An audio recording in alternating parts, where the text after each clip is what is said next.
Hello everyone, bringing you another cabinet display video today because I haven't made one in a little while and I thought it was about time that I did. This is obviously, as the title says, for a soldier of the 1950s, the mid to late 1950s, the National Service era, the British Army, or part of the National Service era, which I know interests quite a few people who've commented on the channel on the Facebook page and on Instagram as well. So hopefully this will be of interest to you.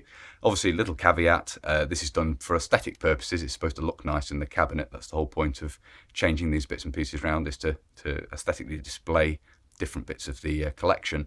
So it's not the way the items are laid out on the hold all is not historically accurate. It's not done for that purpose. It's done so I can fit things in the cabinet and make a nice little display. But without further ado, we'll get on to have a look at what I've got displayed in the cabinet at the moment. Okay, so here we have the cabinet display. Obviously not exactly following the method things would be laid out for an actual kit inspection. That would be impossible, and also not very aesthetic in the cabinet, not making best use of space. So as usual, move left to right, front to back, and we'll run over what's in the cabinet here. So on the left hand side here at the front we have a bar of soap by way of completeness.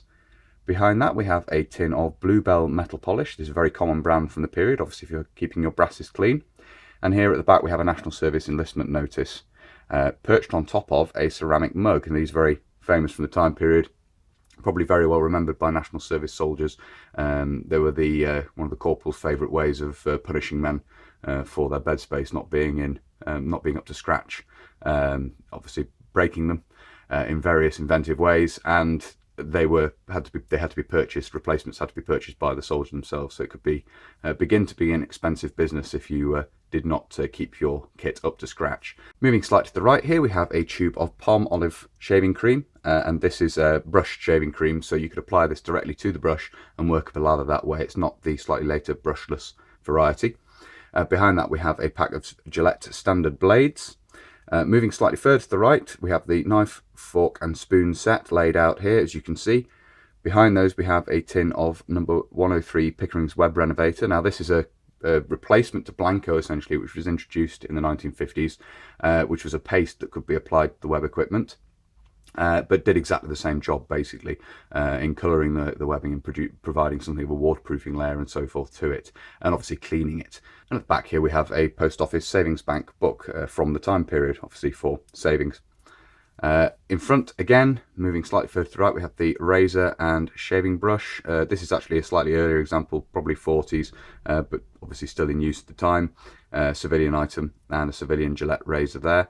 Behind this we have the spare bootlaces, which have been rolled and pinned and polished. Not that it shows up particularly well in the lighting here, but they are polished. And at the back here we have the AB64, the soldier's pay book, of course. Moving to the right again, we have here a tube of Colgate dental cream with Gardol from the time period, and then a toothbrush to the right of that with a plastic handle and nylon bristles. Moving further back we have a tin of Kiwi boot polish. This is probably from a later period, because I don't imagine it cost 10.5p in this time frame. That's probably from a little bit later and after a bit more inflation. And then behind that we have the discharge papers for the same chap as the enlistment notices written out to here, so that's rather nice to have both of those, the discharge papers at the back there. Then to the very right here we have the comb, the issue comb, and the button stick, which is a bit dirty really. That's certainly not up to scratch, but I haven't had a chance to polish it. It's been a rather busy time, but it's nice to be able to swap the components in the display cabinet around. Probably none of this up to scratch for an actual kit inspection. The cutlery is a bit battered and not in the best condition and so forth, but obviously that comes with age, unfortunately. But nevertheless, a nice bright colourful set of stuff to have in the display cabinet at the moment. And as I say, this is from that sort of time period, the mid to late 1950s, the latter period of national service in the British Army. So I hope you found that interesting.